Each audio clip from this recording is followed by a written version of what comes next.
કાંઈ પણ નહીં, બધું જ સાયન્ટિફિક રીતે જરાય ઉપર બેઠા.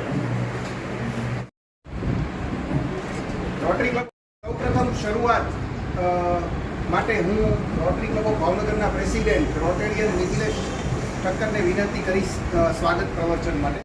ભાવનગરની માહિતી માટે હું રોટેરિયન જીતનભાઈ શાહને વિનંતી કરીશ. પ્રોજેક્ટ અત્યારે ચાલી રહ્યા છે, પરમેનન્ટ પ્રોજેક્ટ્સ પણ એટલા ચાલે છે અને રેગ્યુલર પ્રોજેક્ટ્સ પણ એટલા ચાલે છે. અને કંઈક નવું કરવું, સોસાયટીને કંઈક નવું આપવું એ ઉદ્દેશ્ય સાથે નવા પ્રોજેક્ટો રોટરી ક્લબ ઓફ ભાવનગર કરી રહી છે. અહીંયા જે આપ પીવાયસીસમાં બેઠા છો એમાં પણ 2 નવા પ્રોજેક્ટો એવા છે કે જે સમગ્ર સૌરાષ્ટ્રમાં પહેલીવાર રોટરી ક્લબ ઓફ ભાવનગર કરી રહી છે. એક ઓલરેડી 2 વર્ષથી શરૂ છે અને એક આવતીકાલથી લોન્ચ થવા જઈ રહ્યો છે. એટલે જે આપણે અહીંયા પ્રોજેક્ટ શરૂ છે રોટરી કરુણાલય, એની માટેની થોડી માહિતી આપવા માટે હું રોટેરિયન ડૉક્ટર નીરજભાઈ પીએફની ટ્રીટમેન્ટ કરે છે.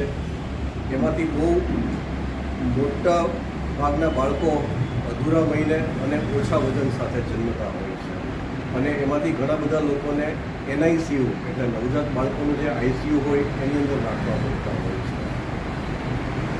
આ બાળકો માટે બીજી એક મુશ્કેલી એ છે કે એનો અધૂરા મહિને બર્થ થયો હોય તો એની માતાને પૂરતા પ્રમાણમાં અથવા તો સંપૂર્ણપણે ધાવણ આવતું હોતું નથી.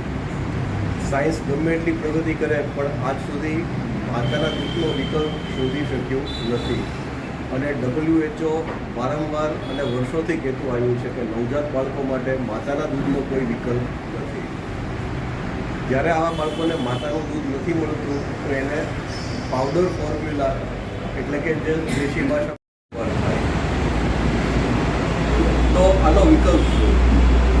કોઈ પણ સ્વસ્થ માતા કે જેણે પૂરા મહિને બાળકનો જન્મ આપેલો હોય અને એને યોગ્ય પ્રમાણમાં ધાવણ આવતું હોય એ પોતાના ધાવણમાંથી થોડો ભાગ હંમેશા દાન કરી શકે છે.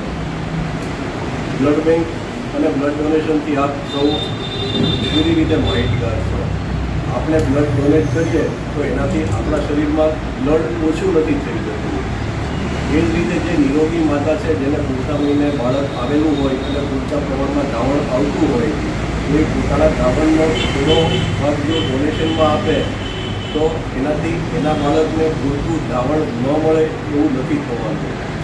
એક હકીકત છે કે બાળક જેટલું વધારે ધાવણ લે એટલું માતાની અંદર વધારે ધાવણ બનતી હોય છે કારણ કે ભગવાને એવી સરસ રચના આપેલી છે.